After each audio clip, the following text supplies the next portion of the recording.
Boa noite, pessoal. Estamos para mais uma Boa aula. noite. Boa noite. Oi, boa noite. Então, vocês ainda recordam de alguma coisa sobre modelo lógico, planejamento, do que a gente discutiu? Bom, eu não vou fazer as apresentações porque a tela está passando? Não, acho que tem que fazer aquele processo de novo do Alt Tab, né? Clicar lá na apresentação.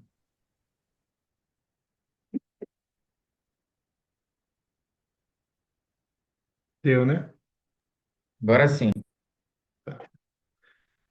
Então, passar essa parte da apresentação. Então, aí, pessoal, a abordagem de hoje, a gente vai falar sobre monitoramento e avaliação, né? Então, a gente vai começar com uma revisão do modelo lógico, discutir um pouquinho conceitos de monitoramento e avaliação, a lógica do monitoramento e avaliação dentro da contratualização e como que a gente utiliza ela para tomada de decisão baseado em evidência.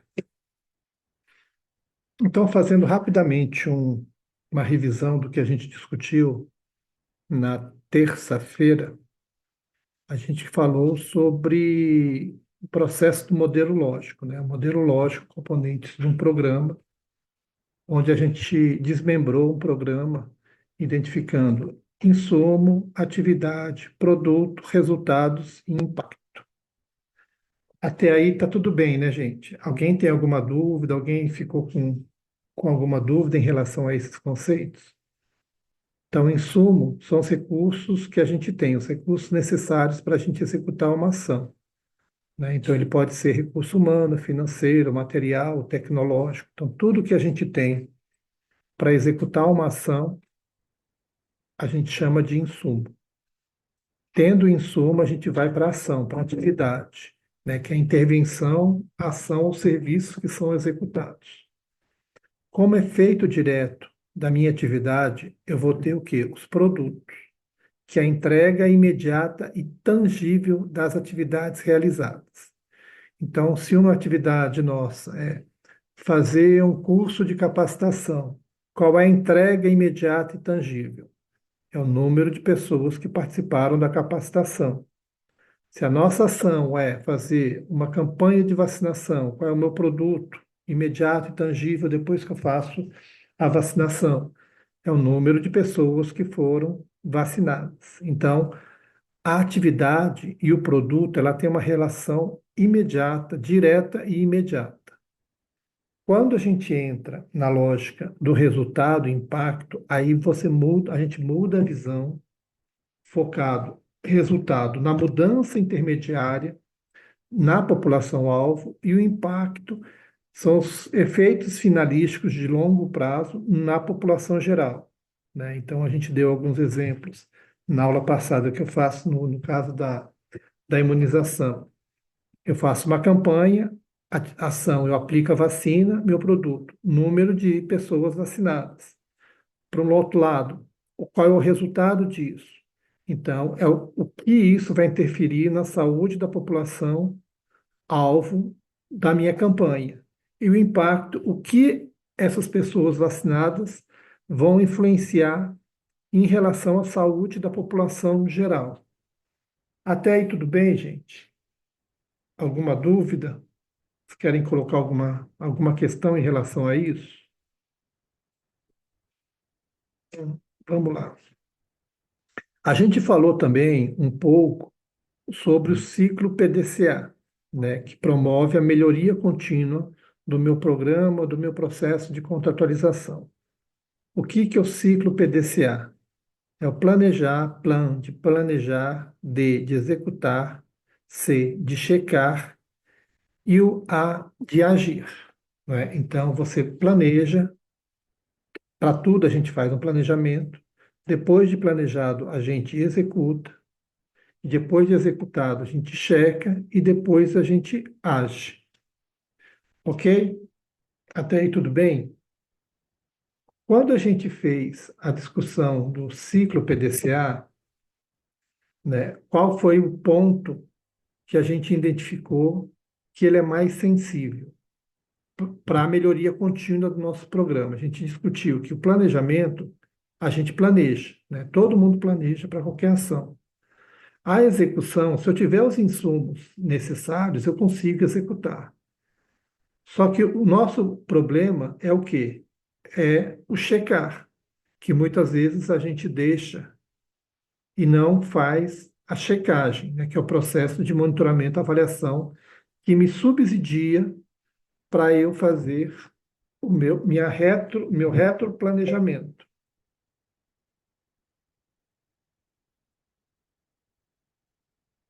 Ok? Então, questões críticas do nosso da fase de checar, do processo de monitoramento. A primeira coisa que a gente tem que primeira coisa que a gente tem que Acho que entrou outro usuário seu. Alô? Alô, melhorou?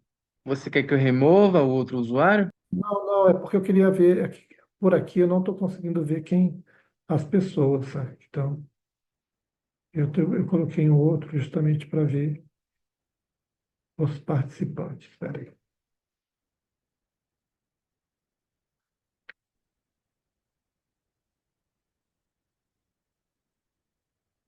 Vamos lá. Então, quais são as questões críticas da fase de checagem? Né? Então, primeira coisa, a gente falou também um pouquinho sobre os indicadores. Então, a gente tem que identificar quais são os indicadores que realmente importam para qualificar o nosso processo, né? Porque a gente viu que indicador ele pode ser tudo, né? É, uma pergunta que a gente pode fazer: os dados coletados respondem às perguntas estratégicas? Então, no nosso processo de planejamento, primeira coisa que a gente identifica é o quê? É o objeto. Lembra, né? O objeto, a pergunta do que eu quero melhorar, o que eu quero agilizar dentro do meu programa. A questão da frequência do monitoramento. Então, a frequência do monitoramento que eu estou executando para a minha ação, ela está adequada ou não está adequada? As informações chegam a quem precisa decidir, porque a gente também tem, geralmente a gente faz o monitoramento da gente para a gente mesmo e não compartilha a informação do processo que a gente está monitorando, né? Então, definir o que checar determina toda a qualidade do processo de gestão. Aí, gente,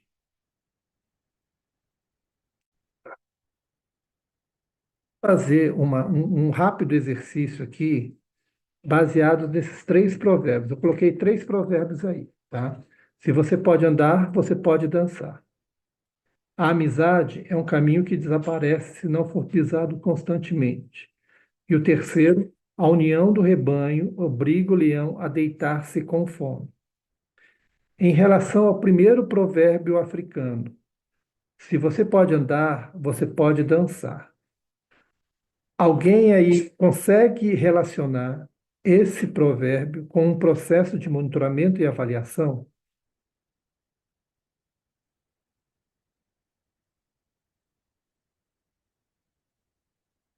Sim ou não?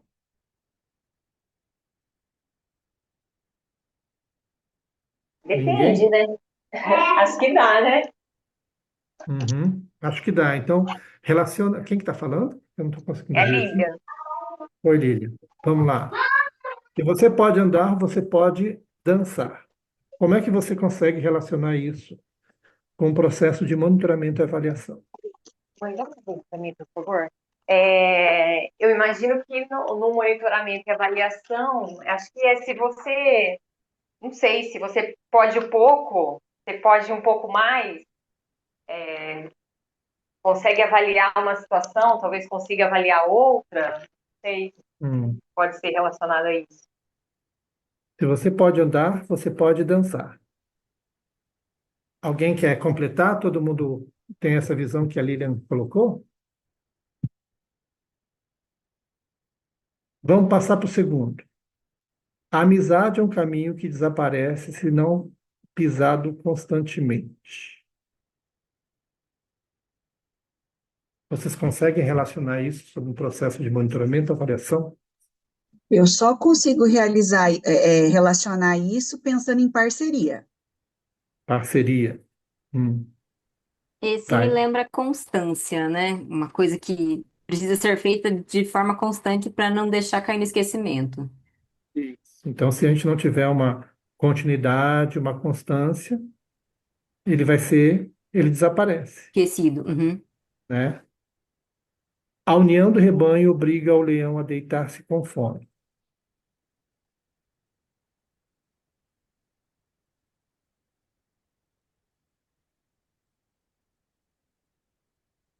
A união do rebanho obriga o leão a deitar-se com fome. Peguem. Vamos voltar para o primeiro. Se você pode andar, você pode dançar. Então, o andar seria uma capacidade nossa, né, básica para a gente começar a dançar. Se a gente não conseguir andar, não conseguir ficar em pé, a gente não consegue dançar, né? Então, capacidades básicas podem evoluir para desempenhos sofisticados. E aí, em relação ao monitoramento e avaliação, se temos dados mínimos, né, o andar, nesse caso, podemos construir sistemas robustos, que é o dançar, tá? Segundo, a amizade é um caminho que desaparece se não pisado constantemente. Então, é aquilo que foi a Camila, né, que falou. Então, o monitoramento exige continuidade, né? Então, o sistema de informações abandonados, ou sistema de coleta de dados abandonados, perde utilidade e relevância rapidamente. A união do rebanho obriga o leão a deitar-se com fome. Então, a união do rebanho, a integração do rebanho, a integração dos dados, equipes, setores, fortalece o sistema contra desafios que seriam insuperáveis isoladamente. Tá? Então, só para a gente começar a aquecer um pouquinho o nosso olhar sobre processos de monitoramento e avaliação. Tá? Aí vem a pergunta: a gente está falando de monitoramento e avaliação. O monitoramento e avaliação é uma prática que a gente faz rotineiramente, diariamente, constantemente, não é? Todo mundo sabe o que é monitoramento e avaliação. Todo mundo sabe da importância de se fazer um processo de monitoramento e avaliação, não é isso? Algumas vezes a gente vê, quando a gente fala dentro de uma instituição, uma Secretaria Municipal de Saúde, tem-se a ideia de que o processo de monitoramento e avaliação ela tem que ser feita por uma área específica. Provavelmente dentro da secretaria vocês têm uma área de planejamento e muitas secretarias municipais têm uma área de monitoramento e avaliação, né? Mas que monitoramento e avaliação é esse que essa área faz?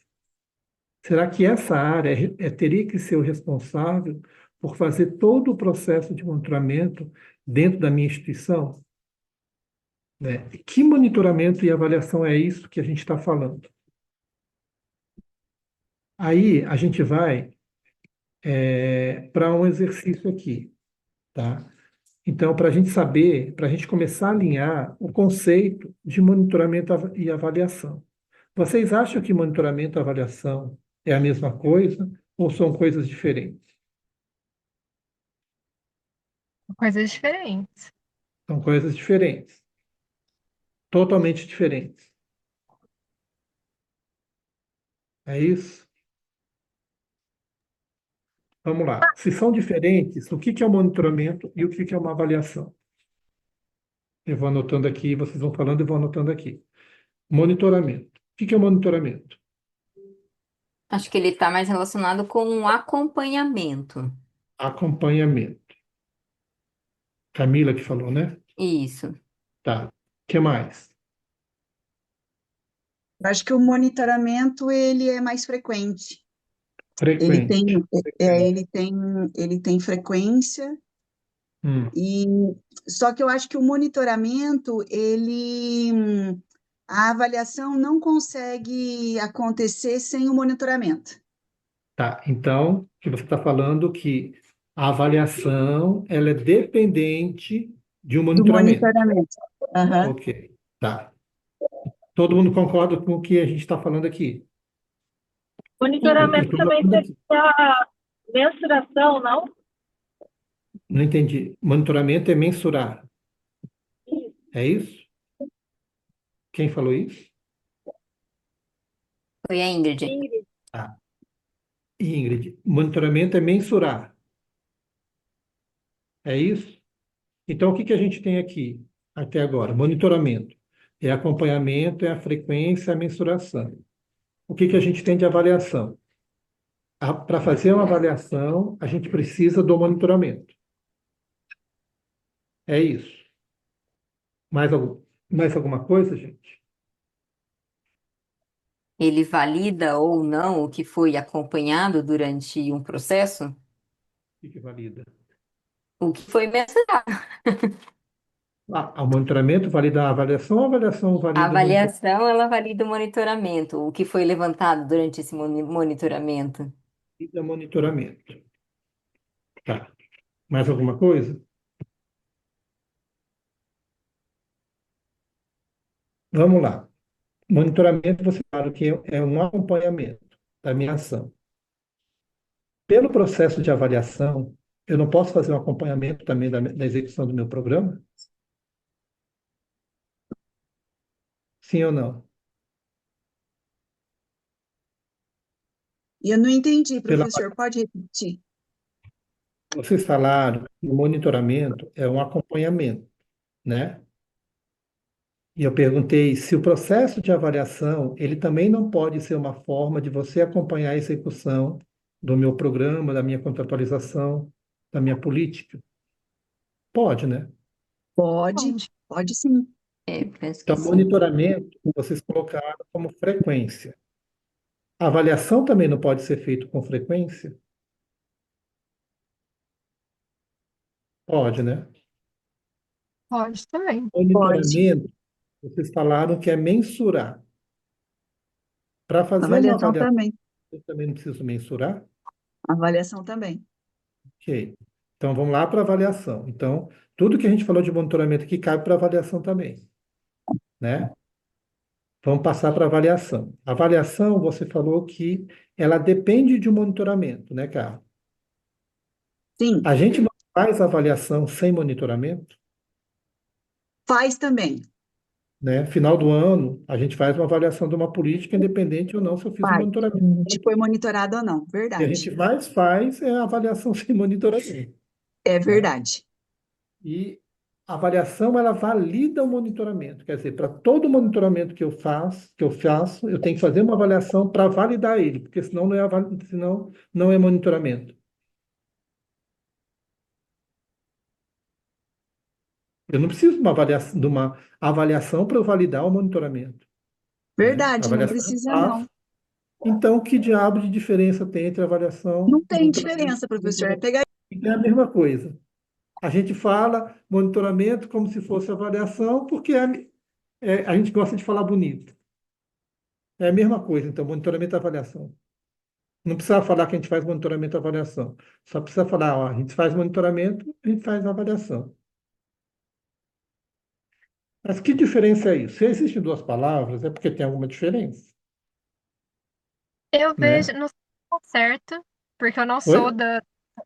Não sei se eu tô certa no meu raciocínio, que eu não sou da comissão que faz monitoramento e avaliação, mas eu vejo diferença, acho que na questão ali da consequência para que está sendo monitorado e avaliado, porque a avaliação ela pode gerar talvez uma pontuação para a instituição, um desconto financeiro, e o monitoramento eu não vejo, pelo menos na minha concepção, que ele faria isso, ele seria só mais um acompanhamento, e a avaliação ela teria essa consequência para quem foi contratualizado. Não sei se está certo.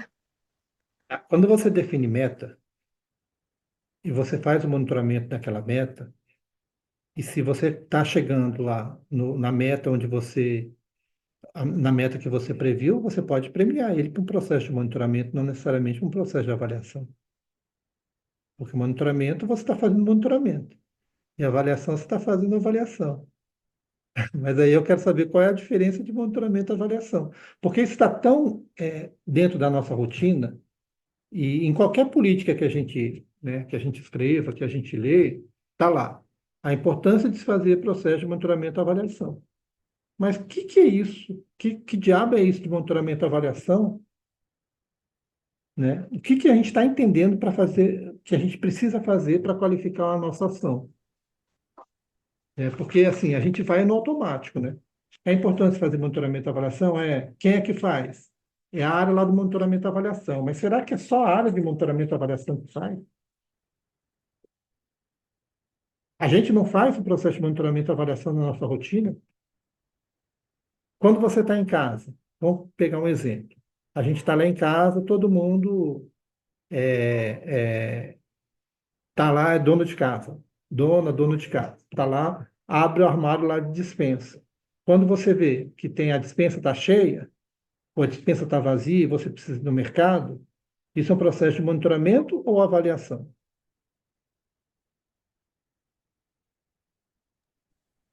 Acho que os Quando a gente dois. está os dois, então é a mesma coisa. A gente está dirigindo o carro, está vendo lá o ponteiro lá do combustível, olhando e abaixando. A gente está fazendo um processo de monitoramento ou avaliação, ou os dois. O que diferencia esses processos? Agora já não sei mais. Eu vou tentar responder. Eu não Ação? sei se tem a ver com na aula anterior você tinha falado de definir metas e Uhum, resultados. uhum, E para a gente saber se a gente está chegando nessa meta, que é aquela coisa daquele ciclo lá, não sei se foi na sua aula ou se foi na aula anterior, do professor anterior, que era aquele ciclo GPAC, planejar, PDC, executar, monitorar, PDCA.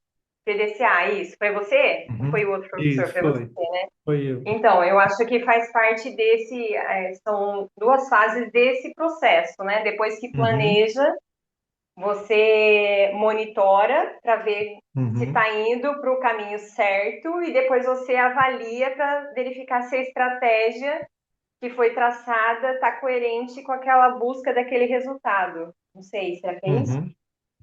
Então, mas aí qual é a diferença conceitual entre monitoramento e avaliação? Então, eu penso que assim, ó, o monitorar é você estar acompanhando. E o Acompanhar. avaliar, exatamente, e o avaliar é você Hum, traçar uma nova estratégia, eventualmente.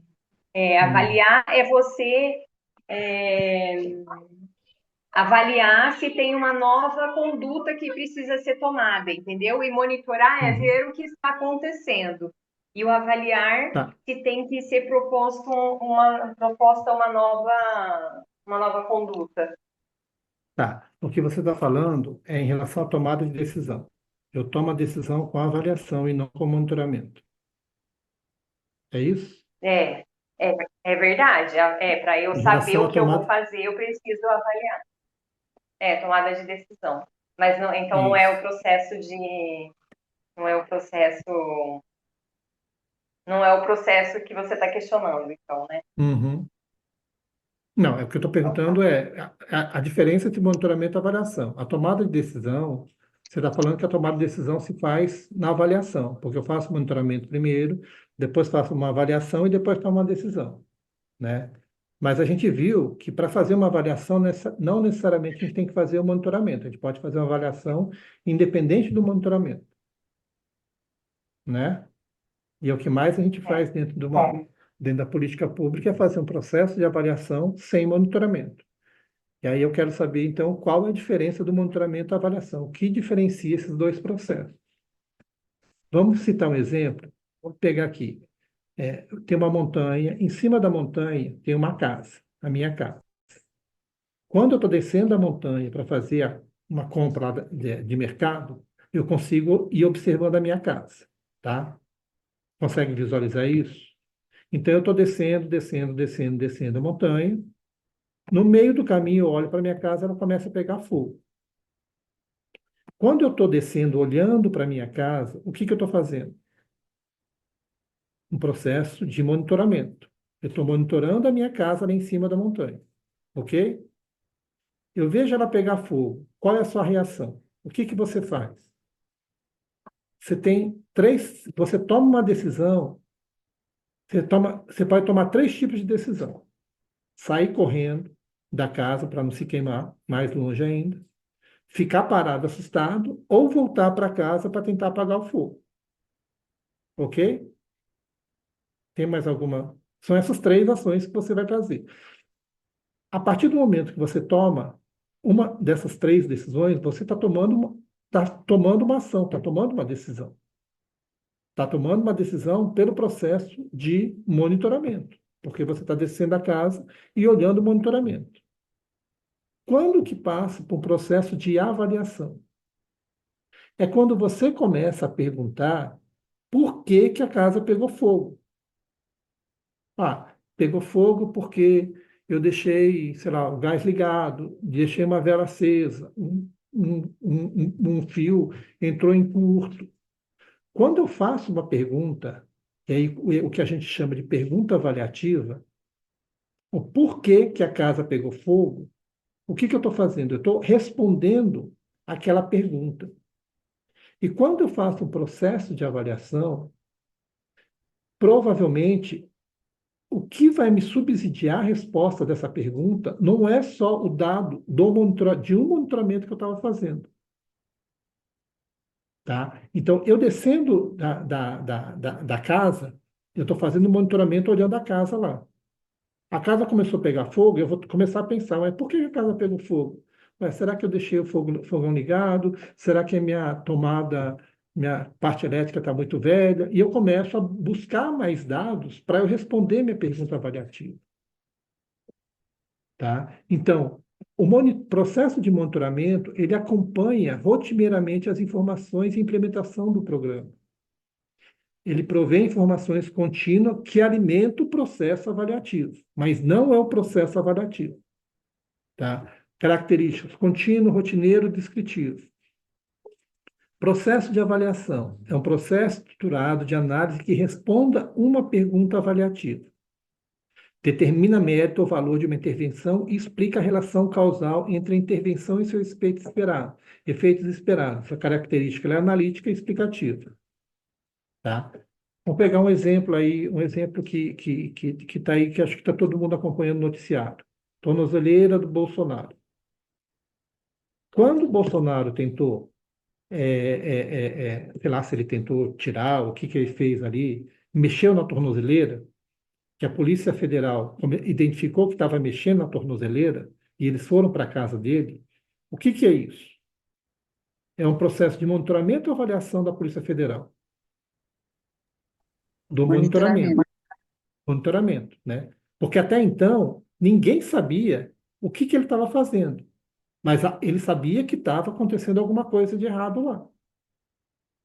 Quando a menina lá, a delegada, sei lá quem é que foi na casa dele, começou a fazer os questionamentos para ele e ele começou a responder, aí ela consegue entender o porquê que ele estava mexendo na tornozeleira e qual era o objetivo dele.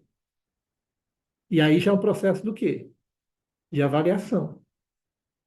Então, o processo de tomada de decisão, tanto o monitoramento quanto a avaliação, ele vai me subsidiar a tomada de decisão da minha ação. Não é o processo de tomar decisão, ele não é necessariamente eu tenho que fazer o monitoramento, depois fazer uma avaliação para depois eu tomar a decisão. No processo de monitoramento eu já tomo a decisão.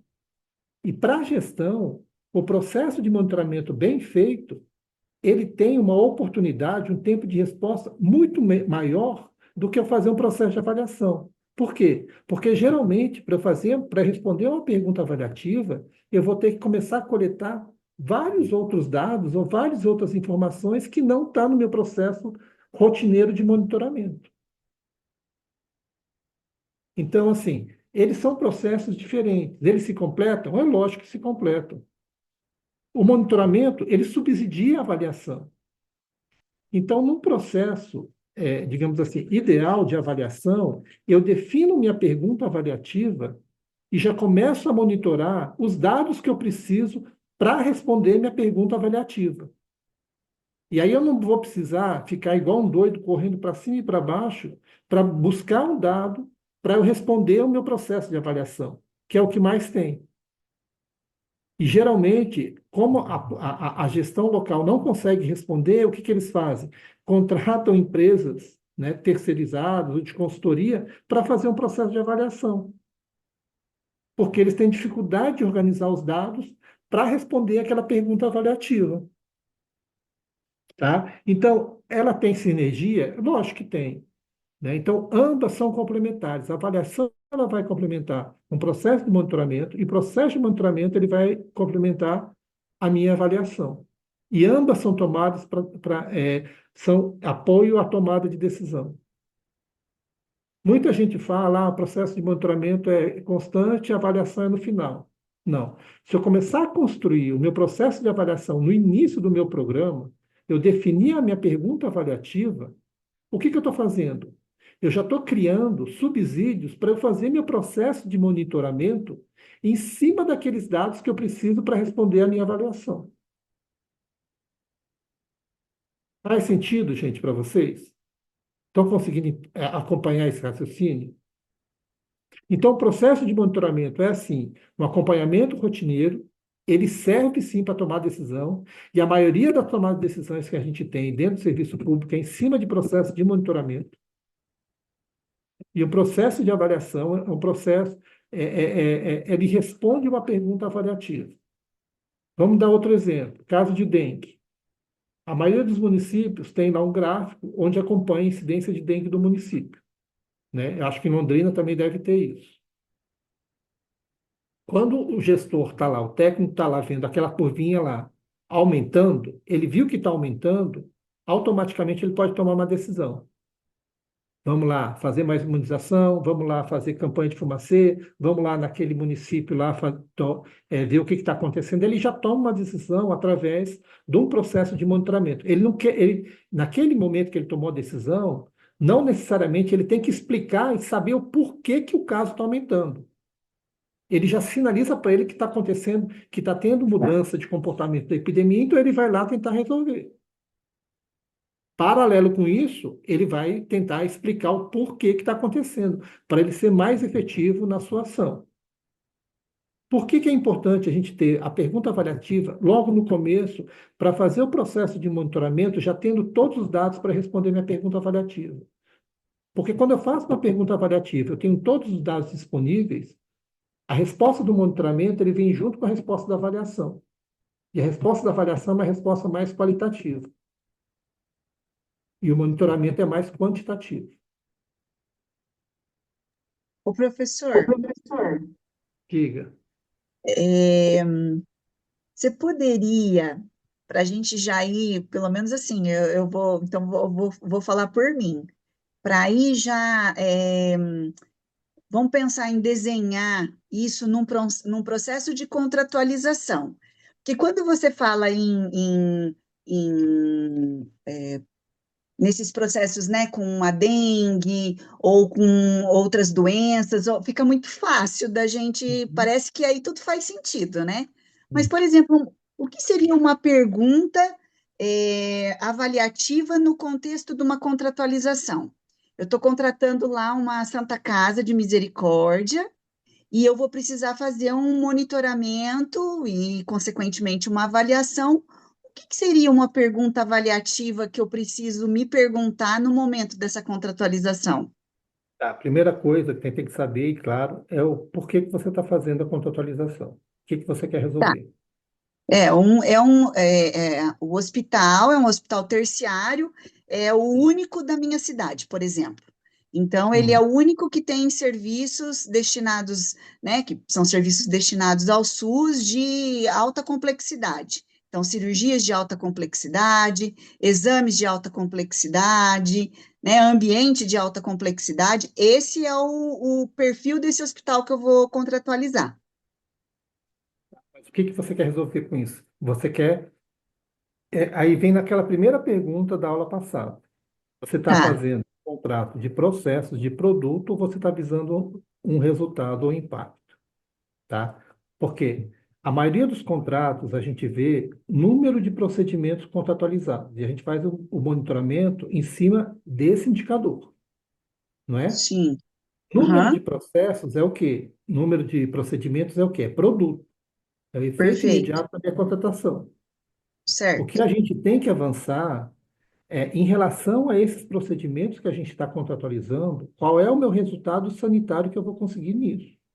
Porque a contratualização em si, ele não vai resolver totalmente o meu problema sanitário. Ele vai Não. ajudar, colaborar naquele problema, não é isso?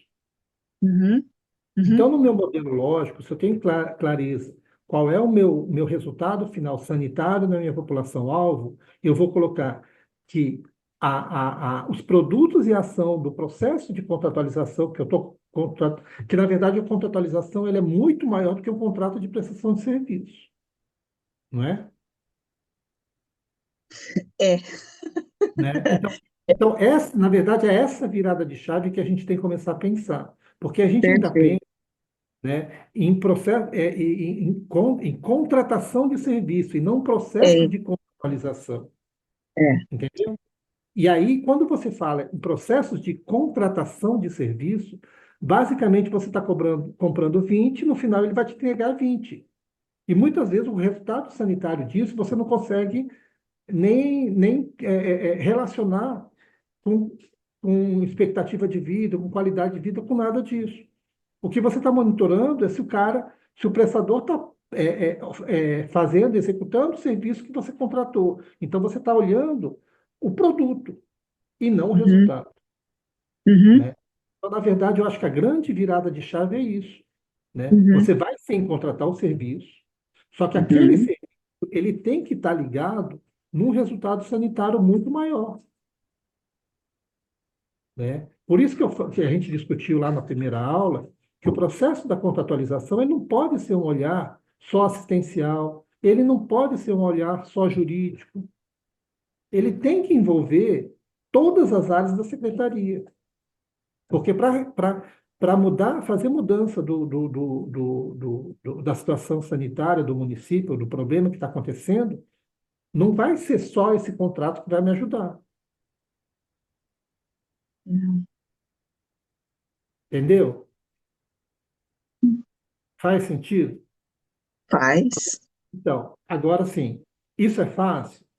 É uma mudança Não. de cultura que a gente está tentando fazer, né? Uhum, Porque se a gente continuar fazendo, olhando só o contratinho daquele prestador e monitorando só o que ele produziu, o que ele não produziu, a gente vai continuar trabalhando na linha de produção e não vai conseguir fazer a virada,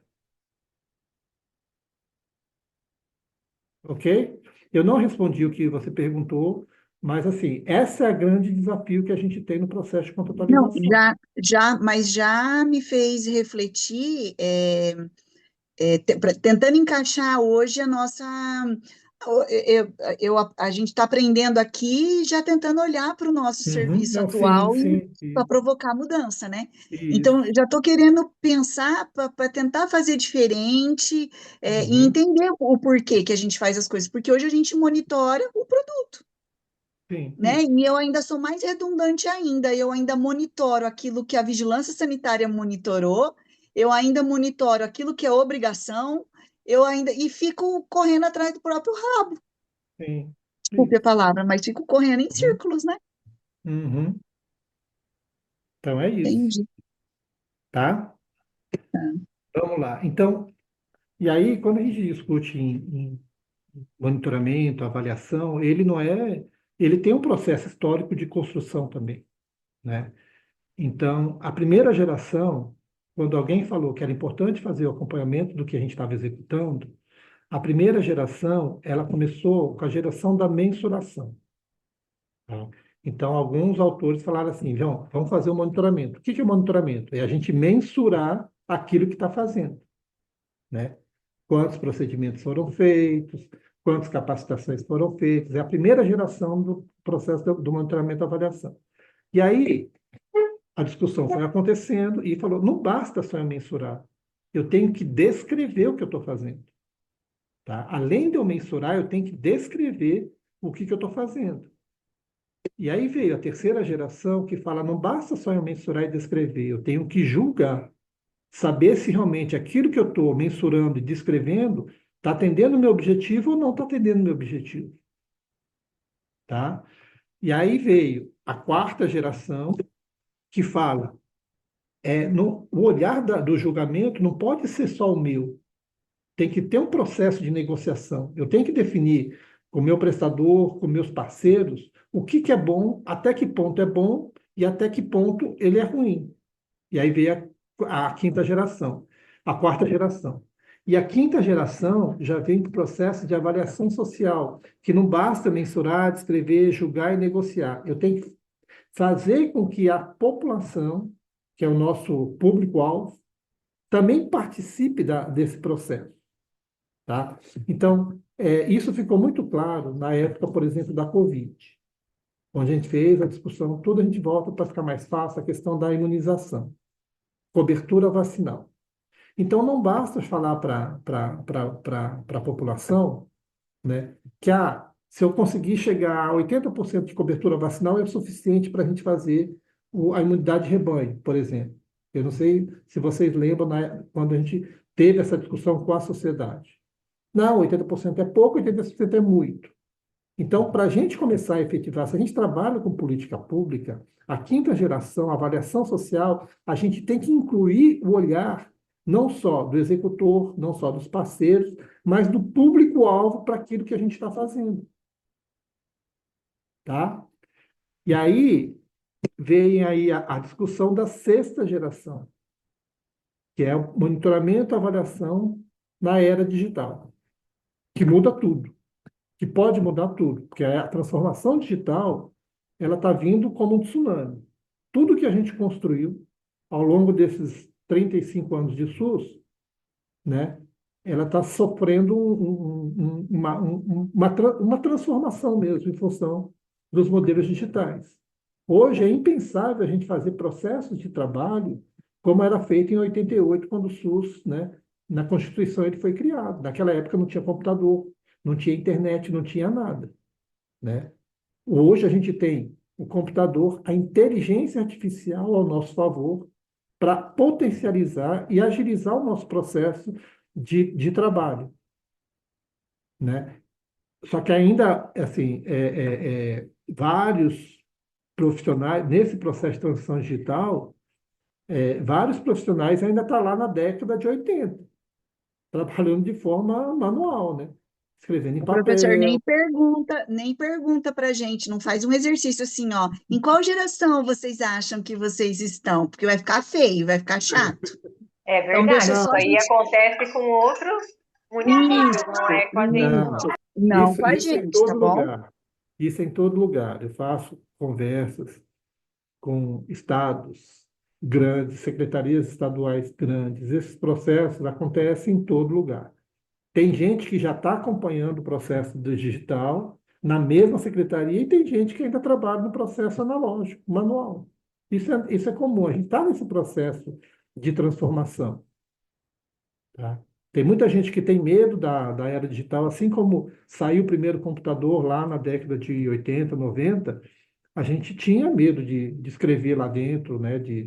Quando saiu veio a internet, a gente tinha medo de entrar na internet.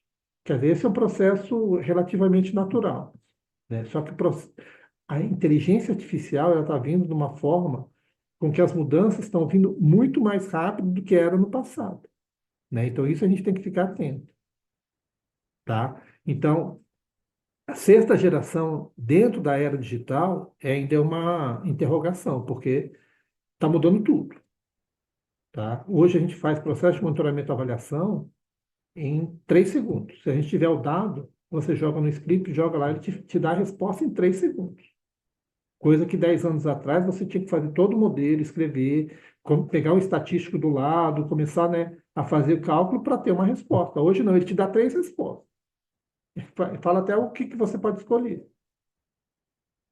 Tá? Então, tem todo um processo de evolução nessa discussão. E quando a gente fala de evolução do processo de monitoramento e avaliação, tem gente que faz monitoramento ainda na primeira geração, que é só mensurar quantos processos foram feitos, quantos procedimentos foram executados, que é um processo de mensuração, que é na primeira geração. Alguns estão indo na segunda, alguns estão na terceira, outros estão na quarta, e pouquíssimos estão na quinta geração. Tá? Então, a gente tem que pensar nesse processo de monitoramento e avaliação já com foco na terceira geração, que é o processo digital. Então, monitoramento, avaliação não é só eu mensurar, não é só eu descrever, não é só eu julgar, não é só eu negociar. E agora não é só eu fazer a sociedade discutir e participar desse processo. Eu tenho que criar um modus operandi que eu consiga incluir a transformação digital, a inteligência artificial dentro desse processo. Para quê? Para eu ganhar mais agilidade e tempo de resposta. Tá? Em relação a isso, gente, está claro para você a evolução tem alguma dúvida em relação a isso? Por que a gente está discutindo tudo isso? Três pilares do monitoramento e avaliação. A grande maioria das pessoas, hoje, ainda no serviço público, ele faz processos de monitoramento e avaliação basicamente para prestar conta. Para prestar conta para o seu chefe, para prestar conta para o órgão de controle, para prestar conta para o gestor. Então, esse é o foco que o monitoramento e avaliação faz. Por que a gente faz um processo de monitoramento e avaliação hoje? É para mostrar para alguém que a gente está fazendo alguma coisa, né? Então, na lógica da prestação de contas, da accountability. Só que esse processo ele tem que ser pensado não só como prestação de contas, mas o segundo pilar é o compartilhamento do conhecimento. Então, tudo que a gente colher, monitorar e avaliar, a gente tem que ter a capacidade de compartilhar esse conhecimento com o meu colega do lado, com minha área, a coordenação técnica lá do outro lado, com o meu gestor, com o meu prestador, com o meu controle social. E acima da prestação de contas e do compartilhamento, o que a gente tem que sempre focar? A melhoria da gestão. Então, o meu processo de monitoramento, vocês não podem pensar em fazer monitoramento, avaliação só para prestar conta. Porque hoje, quando a gente vai fazer, por exemplo, vocês são gestão municipal, né? Você tem um plano de saúde. De 4 em 4 meses vocês fazem o quê? Um relatório quadrimestral, né? De saúde. Final do ano, relatório anual. A lógica que a gente faz no relatório quadrimestral ou anual, que geralmente todas as secretarias fazem, elas pegam as metas que foram pactuadas, identificam o que foi executado e colocam lá. Se atendeu aquela meta ou se não atendeu, e justifica. E pronto. Cada área, a vigilância faz a sua, a assistência faz a sua, a atenção primária faz a sua. Só que, e não tem um processo de compartilhamento desse conhecimento. Inclusive da discussão daquilo que não foi possível fazer. Porque cada um coloca a sua justificativa lá. E muitas vezes essas informações elas não são compartilhadas. Se ela não for compartilhada, você não tem como melhorar. Alguém participa aí da confecção do relatório de gestão? Nunca participaram? A gente faz a parte que está relacionado à nossa diretoria, né? Mas é o planejamento que compila e que unifica Ele todos os compila. setores, isso. Você pega suas metas, colocam lá no relatório com as suas metas, justifica, lá, e morreu aí, né? Isso. Cada um faz o seu, manda lá, o planejamento consolida tudo e manda. Uhum, e Então, não tem como um que padrão, você... cada diretoria faz do jeito que entende que está Isso. certo. Então, isso geralmente como é feito. Então, o que vocês estão fazendo aí? Estão fazendo a prestação de contas. Vocês não estão compartilhando conhecimento. E se você não compartilhar conhecimento, você não melhora a sua gestão. Sempre vai ficar cada um na sua caixinha. Até tem uma situação de um relatório até do PCA do próprio Tribunal de Contas, né? Porque o Tribunal de Contas ele avalia as metas e resultados de acordo com o PPA, enfim, né?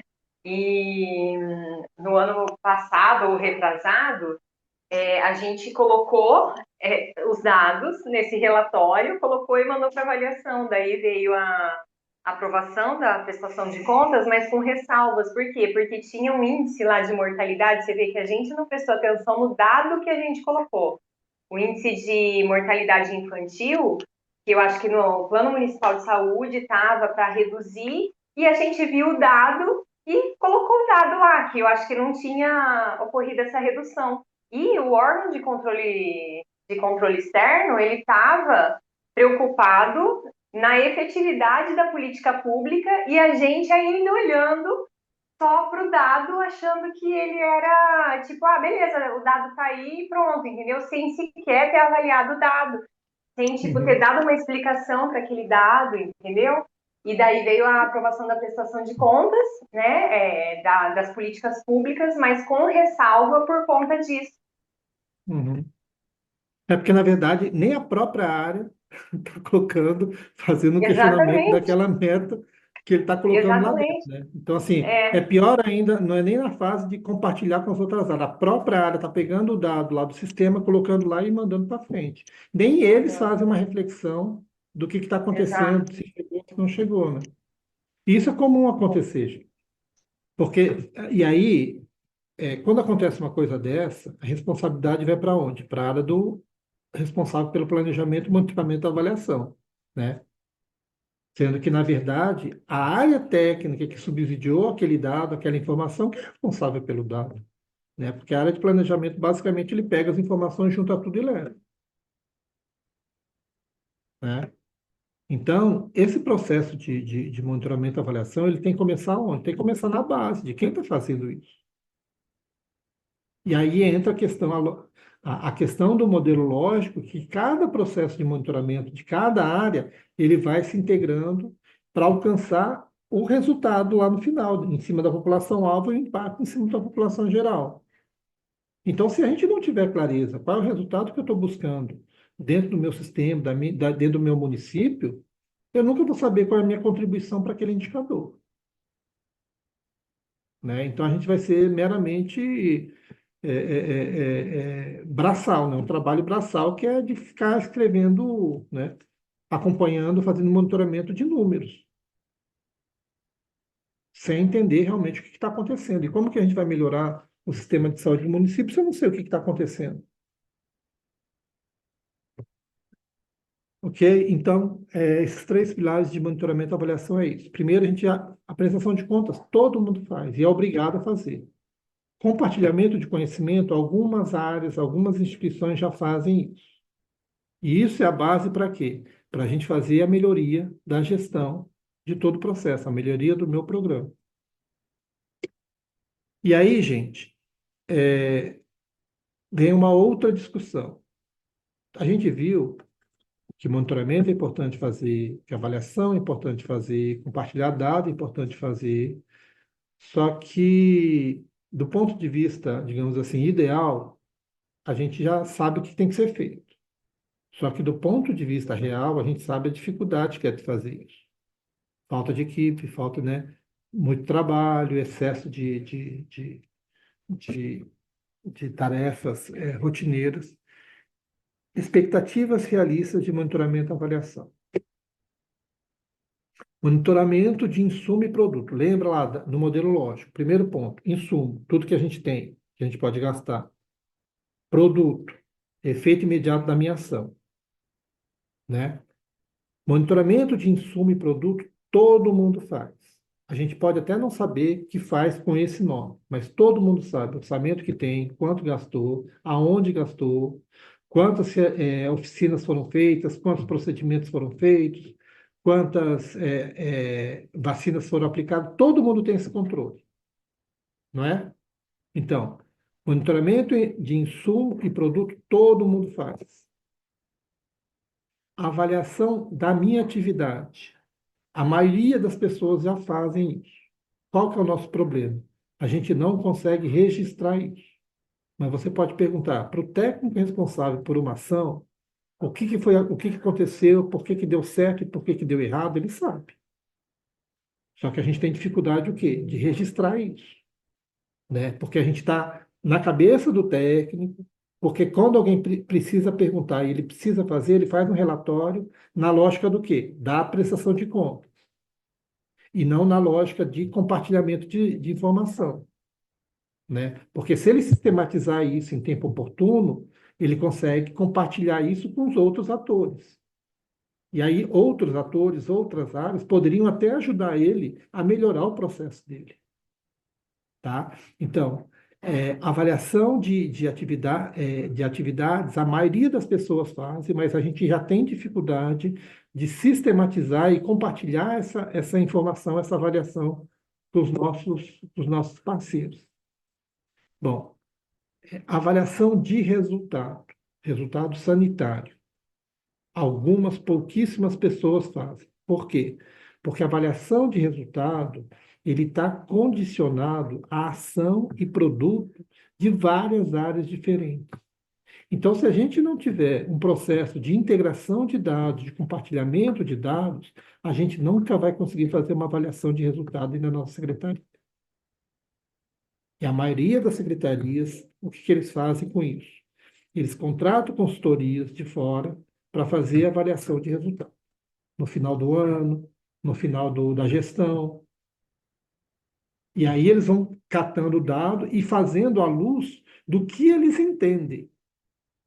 E muitas vezes essas consultorias que são feitas, que vão fazer avaliação de resultado, na verdade, eles não fazem uma avaliação real do resultado, porque eles direcionam para aqueles indicadores que são os melhores indicadores, fazem uma matriz e faz uma avaliação positiva para o gestor sair bem na fita.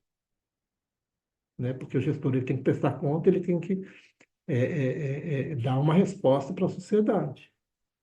Então, dentro do ponto de vista institucional, a avaliação de resultado, pouquíssimas pessoas fazem. Mas, olha, se eu já tenho meu monitoramento de insumo feito, insumo e produto feito, se eu já sei a minha avaliação de atividades feita, por que que a gestão não consegue fazer uma avaliação de resultado? Por falta de organização. Porque o dado você já tem. O dado está aí. O conhecimento está aí. Né? Então, para você fazer uma avaliação de resultado, seria fácil. Hoje, algumas pessoas fazem justamente pela fragmentação que existe dentro de uma secretaria. E quando a gente vai para uma avaliação de impacto, aí que lascou tudo, que ninguém faz isso.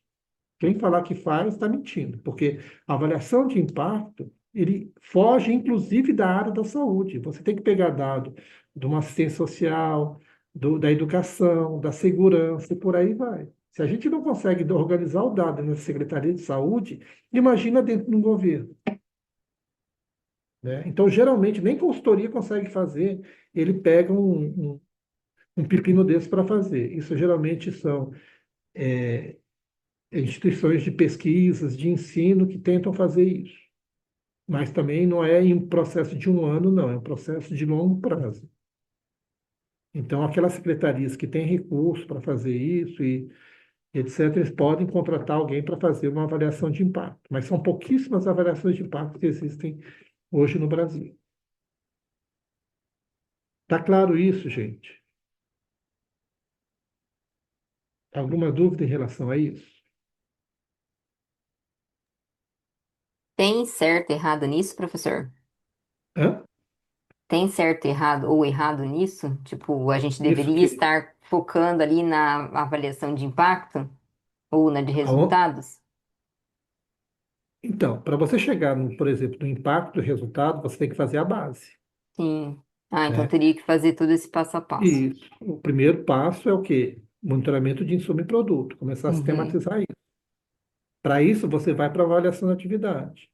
Para isso, você tem condição de fazer o de resultado. Hoje, a gente não consegue fazer de resultado porque a gente peca em avaliação de atividade, insumo e produto. Talvez a gente fique só ali na base, na verdade.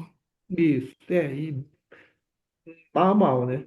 É, Porque ainda fica muito dentro da cabeça do técnico. A sim. gente não consegue, né, colocar isso, por exemplo, fazer um modelo lógico, organizar todo esse pensamento. Uhum. Porque o que a gente está falando aqui, a gente não está inventando roda, não está falando nada de novo, né? Sim. A gente só está tentando organizar, né, colocar uma lógica no que a gente na nossa rotina, no nosso trabalho. Porque tudo isso aqui a gente já sabe, a gente já faz, né? Mas a gente tem dificuldade de criar esse modelo lógico na nossa cabeça, na nossa coordenação, Uhum. ok? Ok. Professor, em relação à questão, só voltando um pouco, até coincide com uma dúvida que eu estava, a Camila abordou nessa questão aí dessa avaliação da pirâmide, isso em relação Uhum. à questão do monitoramento, a gente também poderia escolher um monitoramento ou, tipo, necessariamente eu também tenho que começar pelo monitoramento lá da base, tipo, de quantidade, depois indo pro, enfim, para depois chegar no social, ou eu poderia eleger assim, olha, eu quero mais um monitoramento de efetividade mesmo, não só da questão básica de número, entendeu? Eu poderia, Uhum. de repente, ter uma meta é, que eu vá direto para o monitoramento social para ter mais efetividade no contrato. Eu estou perguntando isso porque há alguns anos eu fiz um curso de governança e um dos conselheiros lá do Tribunal de Contas da União estava dando o curso e ele e era uma coisa que eu não tinha essa visão. Eu trabalhava na controladoria uma época, sabe? E daí era assim, era muito aquela coisa de auditoria, sabe? De número, Uhum. será Uhum. que fez o processo? Será que cumpriu o procedimento e De tal, prestação de entendeu? contas. Exatamente. E daí, nesse curso, né, que foi de governança e compliance, ninguém estava nem aí mais para isso, entendeu? Era assim, gente, o negócio é o seguinte, é o resultado, o foco aqui não desrespeitando, óbvio, né, a legalidade, mas assim, o que vocês têm que ir atrás, têm que focar é o quê? Na efetividade da política pública. Isso hoje é o Uhum. mais Que é o importante. resultado, né? Que é o Então, resultado. exatamente. Então, eu poderia escolher, porque, assim, considerando que a política pública é para o público, é para o cidadão, eu poderia eleger um monitoramento que ele consubstanciasse mais as metas sociais, em vez de só a numeração, eu teria que necessariamente também passar por todas aquelas fases. Como é que é? Primeira geração, é isso que você falou, né? Uhum. Primeira Uhum. geração, segunda, terceira, não, eu posso já focar direto, ó, gente, vamos virar essa chave, vamos focar na quinta geração, e isso aí que é o importante. Talvez a gente amplie a visão para outra questão a ser monitorada com mais efetividade. É possível isso? Ou Uhum. eu tenho que necessariamente, igual isso daí, passar por toda a base para depois chegar nessa questão do impacto, do resultado? Uhum. Não, na verdade, não só é possível, como a maioria das pessoas fazem isso, tá? Qual que é o problema disso? Porque quando você vai fazer, por exemplo, uma avaliação de resultado e você não tem os dados na mão, o seu esforço vai ser muito maior, porque você vai ter que ficar catando, né, a informação para responder a pergunta lá do resultado. O que a gente está tentando colocar aqui é que se a gente fizer o nosso dever de casa, a qualquer momento a gente consegue responder uma pergunta avaliativa de resultado, tá? Porque definir pergunta avaliativa de uma avaliação de resultado, isso é o que mais acontece. Só que quando você define a pergunta primeiro e depois você vai ver se tem o dado, você pode correr o risco de você não conseguir responder totalmente a sua pergunta, porque você não tem o dado, tá? Então, a lógica que a gente tem que começar a pensar é já definir a pergunta avaliativa antes da execução do contrato. Porque a partir do momento que eu defino minha pergunta avaliativa, eu já sei o dado que eu preciso monitorar. E vai ficar mais fácil de eu responder. A qualquer momento eu posso responder a minha avaliação. Se eu não tiver clareza do dado que eu preciso, qual vai ser a minha pergunta, para saber qual é o dado que eu vou precisar, você corre o risco de ter uma pergunta e não conseguir responder ele. E se conseguir responder, não vai ser em tempo oportuno para o gestor conseguir fazer a melhoria do programa, né?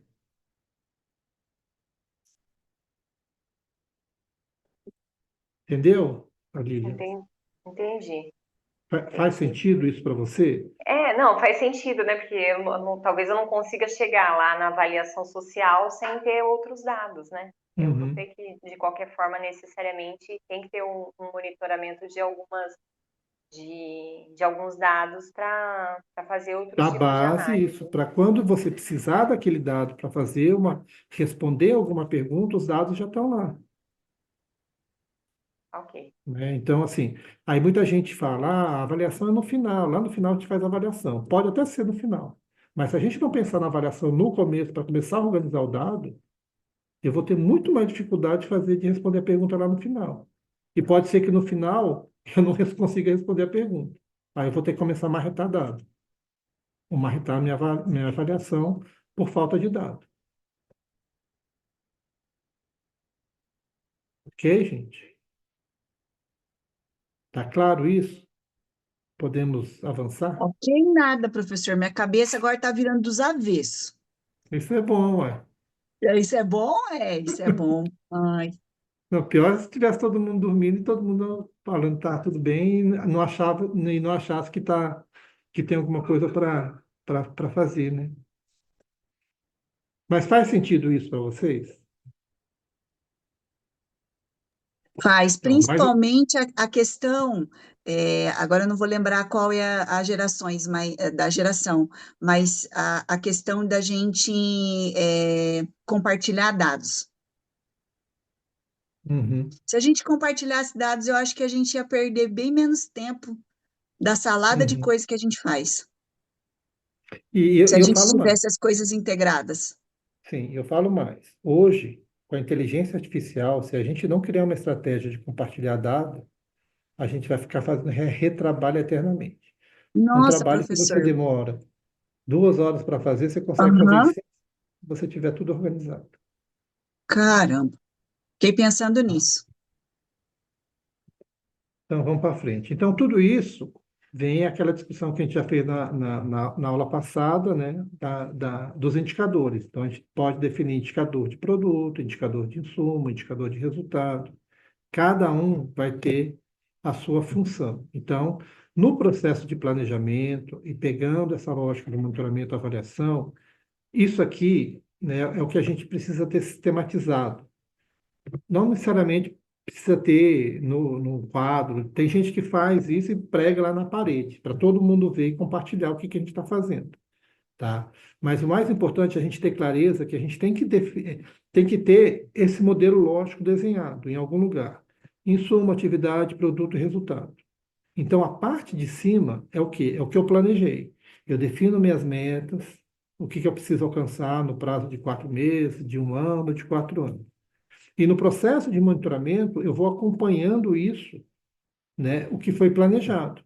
Tá? Então, você tem a minha meta do meu planejado e o monitoramento do que foi executado. Tá? Então, essa é a lógica que a gente que a gente precisa pensar. E aí, a gente falou da pergunta avaliativa, né? Então, a partir do momento que a gente define uma meta, a gente começa a fazer a pergunta avaliativa, a pergunta do monitoramento. Então, eu fiz lá meu modelo lógico, defini minha meta de produtos, por exemplo, 1.000 usuários mês testados em um ano. É a minha meta. Em um ano eu preciso ter 1.000 usuários testados, com exames. Então, pergunta de monitoramento. Quantos usuários foram testados? É simples. Avaliação. Por que esse número? Se esse número está maior, a menor ou muito a menor.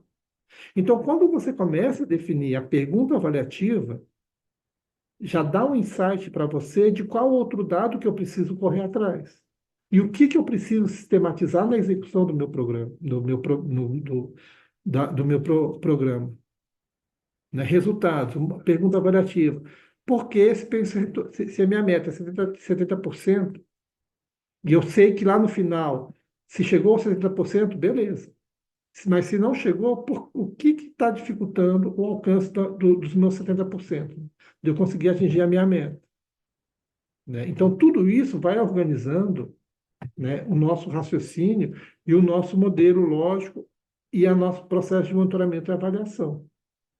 Porque isso parece óbvio para você, para a gente que está olhando aqui, mas de repente para o colega de lado, que é importante ele estar sabendo, não é tão óbvio assim.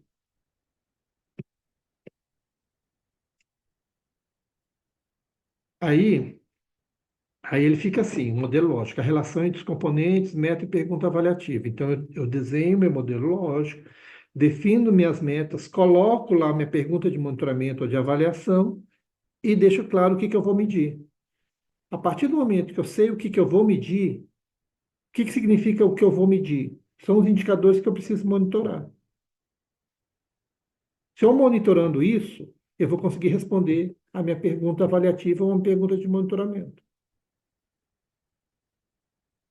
Tá? Então, sistematizar esse processo, ele é importante para organizar. Então, se eu sei que eu tenho uma pergunta avaliativa lá, qual o percentual dos usuários de HIV que relataram o uso consistente de preservativos? Eu sei que eu vou ter que medir número de usuários com parceiros eventuais, número de usuários. Então, eu já vou começar a construir o meu banco de dados em cima daquele indicador para responder minha pergunta.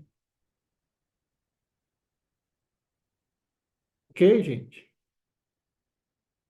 Tá claro isso? Isso pode ser para resultado, para impacto ou para produto.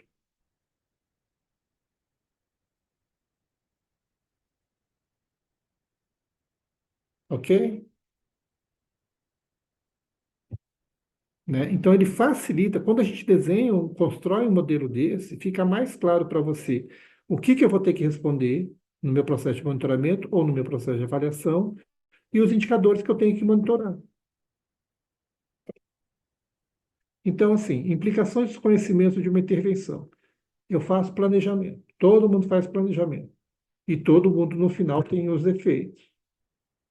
Se eu não faço monitoramento, eu nunca vou saber, eu não vou conseguir responder se aquele efeito foi bom, foi ruim, ou como que eu consigo melhorar isso, né? Então, é, é, no processo de planejamento, geralmente a gente faz estudo de viabilidade, diagnóstico de situação, desenha a lógica da contratualização, e na implementação a gente faz monitoramento de insumo e produto e avaliação da atividade.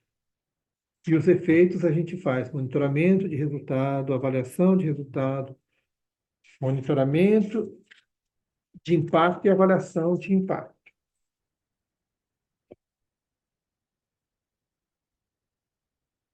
E aí a gente volta para o ciclo PDCA, né? Do planejamento, execução, checagem e avaliação. Então, a avaliação ela não pode ser entendido como evento isolado, mas a parte integrante do ciclo de contínuo da gestão. Ela informa o planejamento futuro, monitora a implementação e verifica os efeitos na população, criando processo interativo de aprendizado e aprimoramento. Então, se a gente quiser melhorar o nosso programa, a gente tem que pensar, planejar, executar, monitorar, checar, retroplanejar e começar a rodar todo o ciclo PDCA de novo. Está fazendo sentido isso? A gente começou desde da aula passada discutindo esse ciclo PDCA, né? Então, do processo de planejamento, do processo de execução, no processo de checagem e no processo de retroalimentação.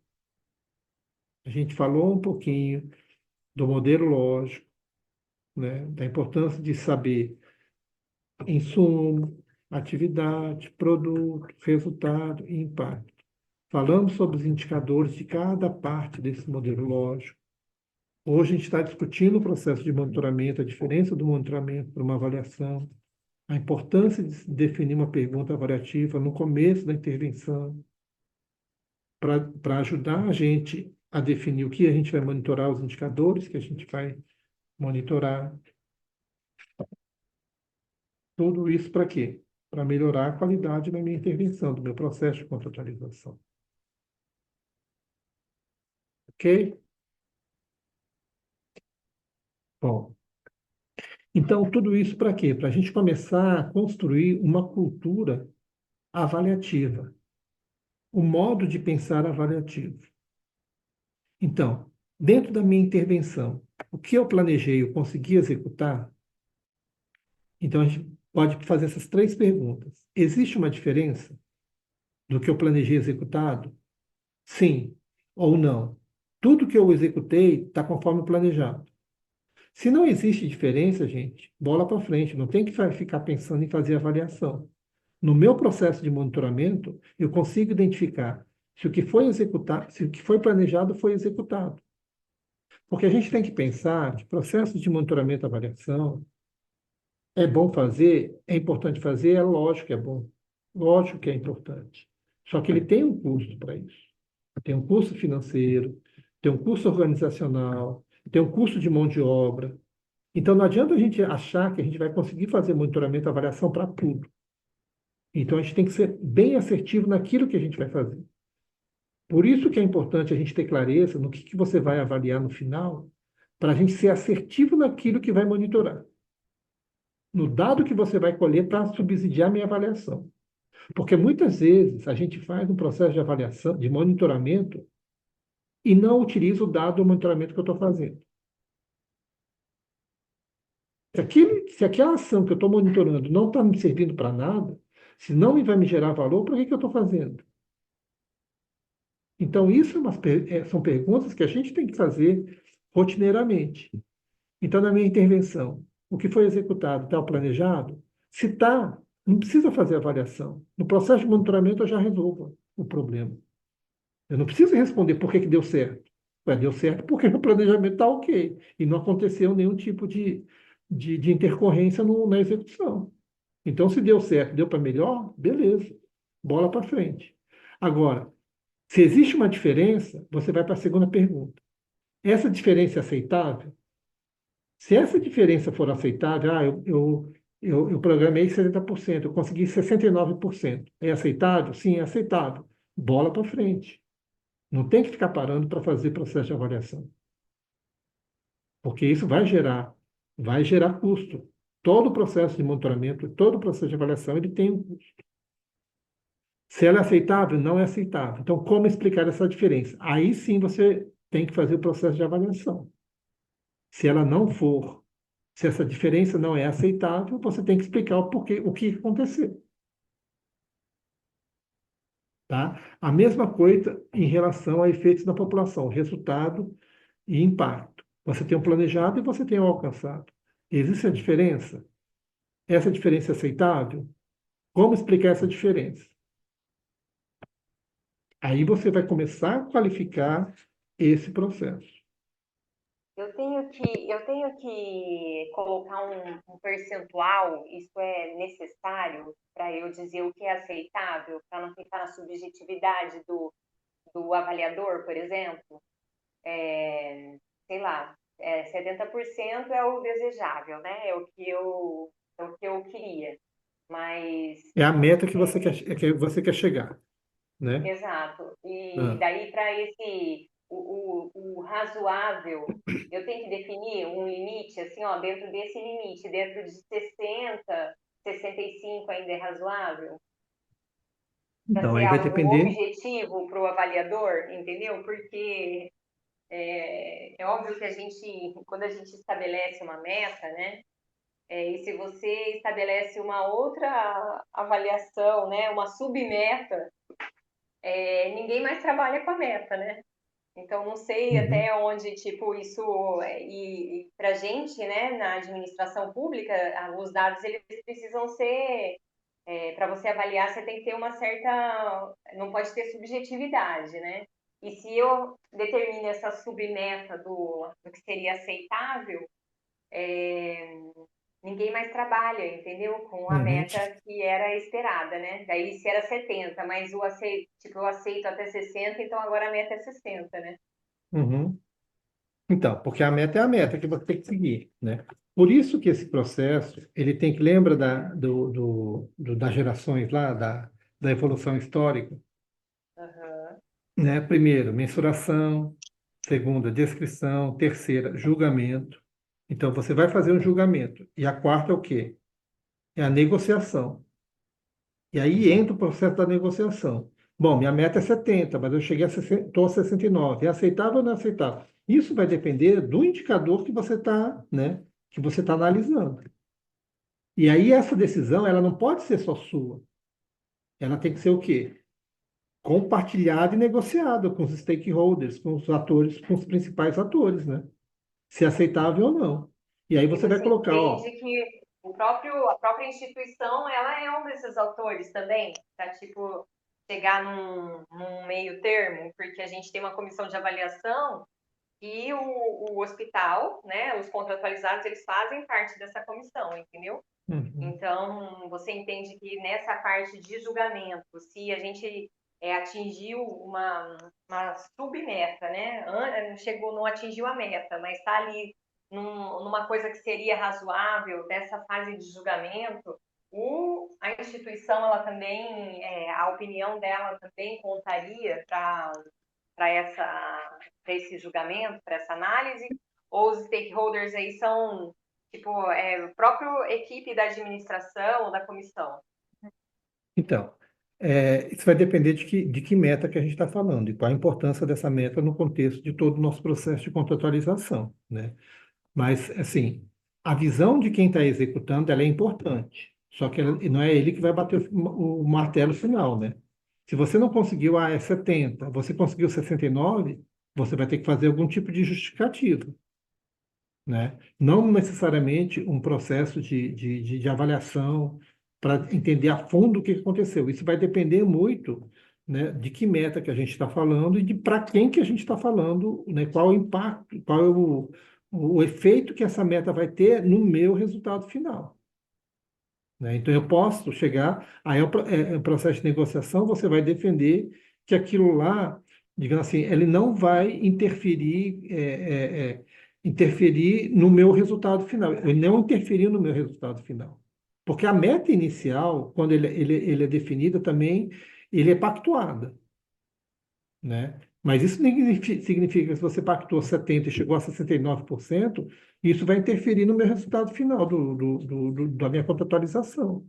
Então, isso vai depender muito do indicador que a gente está falando, da importância daquele indicador. Tá? Então, não existe assim um intervalo de 2, 3% é bom, acima disso é ruim. Quer dizer, a meta é o seu referencial, né? E aí vai no processo de negociação com os stakeholders, né? Para quem que você quer falar. Agora, se for de intervenção, de implementação, e você conseguiu chegar no resultado final, ou no resultado e no impacto, né? Você tem como justificar, olha, eu não consegui chegar, era previsto capacitar 100 pessoas, eu capacitei 50.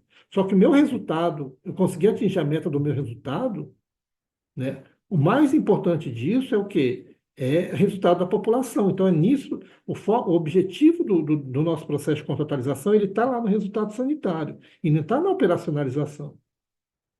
Então, isso vai depender muito de que meta que a gente está falando, tá? Respondeu a sua pergunta? Sim, respondeu. Porque, assim, nesse exemplo aqui, ó, você tem a intervenção e tem efeito da população. A intervenção é o quê? Atividade e produto, né? Efeito na população é resultado e impacto. O que é mais importante para mim?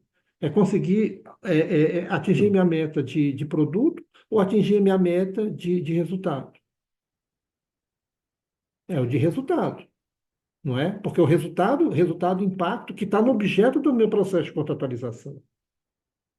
É a mesma coisa, eu faço contratação lá, de eu quero reduzir mortalidade materna. Eu faço contratação de mais, sei lá, 100 leitos de UTI pediátrica. Eu só consumi 50 e não consumi 100. Mas eu consegui reduzir a mortalidade materna, bola para frente. Não é? Então, isso vai depender de que meta que a gente está falando e qual o processo que a gente está falando. Porque o nosso foco no processo de contratualização é o quê? É o objeto. E o objeto está focado em quê? Em resultado. Resultado sanitário, e não em processo. Só que muitas vezes, como a gente não consegue chegar a resultado, a gente foca em processo. E aí a gente fala, ó, não conseguiu atingir a meta, ou conseguiu atingir a meta e morre por aí. Por quê? Porque a gente tem dificuldade de atrelar as ações, os produtos nos resultados que a gente precisa alcançar. Não é isso que acontece? Geralmente acontece isso. Ok, gente? Então, modo de pensar avaliativo, né? Então, a gente tem que desenvolver esse pensar avaliativo no sentido de qualificar, e aí a avaliação não é meramente uma avaliação, é aquela avaliação que você faz a prestação de contas, faz o compartilhamento do dado e prega uma melhoria da gestão do seu programa. Então, é aquilo que eu falei. Existe diferença, se é aceitável, não é aceitável. Então, avaliando intervenção e avaliando os efeitos. Efeitos é com base em resultado e impacto. Intervenção é com base em produtos e resultados. Então, o princípio do pensamento avaliativo é isso, é questionar sempre, para bom ou para mal, né? Então, se eu conseguir fazer muito mais do que estava previsto, ou se eu conseguir por que que eu consegui fazer muito mais do que previsto, ou por que que eu não consegui fazer o que estava previsto? Porque isso, na próximo ciclo, você vai qualificando e vai calibrando, né? Então, compare sistematicamente o que foi planejado, o que foi executado, contextualizar os achados, né, os seus resultados, por que que eu consegui fazer isso, o que que teve de diferente que não estava no planejado, buscar múltiplas explicações, use evidências para decisões, aprenda continuadamente, compartilhe conhecimento. Na nova geração de monitoramento e avaliação digital, se você tiver todos os dados organizados, você roda isso aí numa inteligência artificial, ele já te responde tudo isso em 5 segundos. E aí, qual que vai ser o seu. E aí, quando eu falo isso, de rodar inteligência artificial, não é para se desresponsabilizar, não, tá? Você tem que utilizar a inteligência artificial a seu favor. Ele é uma extensão da sua capacidade de raciocínio, tá? Ele vai te dar, você vai jogar isso lá, ele vai rodar, vai te dar uma resposta, e qual que vai ser o seu trabalho? De você ler e validar, tá? Muitos autores falam que a inteligência artificial, na verdade, é um resgate à humanização do trabalho. O que a gente debate pronto. Quando a gente fala de inteligência artificial, de digitalização, a gente tem a ilusão de que as pessoas mais novas, que entendem de tecnologia, que vai se dar bem, né? E que as pessoas que têm mais experiência, mais idade, que não têm mais saco para fazer isso, vai ficar obsoleto. É muito pelo contrário, tá? A inteligência artificial é a ferramenta que vai colocar quem tem maior conhecimento, maior experiência à frente de quem não conhece o sistema direito. Por quê? Para você utilizar a inteligência artificial, você tem conhecimento e você tem que ter bagagem. E isso as pessoas mais novas não têm. Então, para você validar uma resposta que a inteligência artificial, ele vai pegar todo o contexto e vai colocar o óbvio que está lá. Ele não trabalha na linha de raciocínio, ele trabalha na linha estatística. Ele calcula a resposta. Ele não pensa na resposta. Então, quem tem a condição de rebater e de qualificar o que a inteligência artificial colocou são as pessoas que têm mais conhecimento do SUS, são as pessoas que têm mais experiência do SUS. E, automaticamente, quem tem mais experiência são as pessoas que estão mais tempo trabalhando nisso. Tá? O uso correto da inteligência artificial, ele vai potencializar e vai humanizar. Humanizar em que sentido? Se você demora 3 horas para escrever um relatório, né, na mão, pensando, analisando. Você vai conseguir fazer esse mesmo relatório rodando uma inteligência artificial em 5 minutos. E você tem mais 1 hora e 45 minutos para pegar aquele relatório e debater com o seu colega de lado. Olha, será que isso está certo? Será que isso está errado? Olha o que ele me colocou. Então, você vai começar a fazer interação humana muito mais do que se você tivesse que fazer um relatório na mão. Porque o que acontece isso na gestão pública? A gente faz tudo na mão. Então, a gente perde nosso tempo fazendo retrabalho, né? Analisando, lendo, perdendo 2 dias para ler relatório. Tudo isso a inteligência artificial vai fazer em 1 minuto e vai te dar a resposta pronta. Você vai pegar aquela resposta pronta, vai no seu colega do lado, na área do lado, no técnico do lado e começar a discutir com ele. Então, isso vai trazer o quê?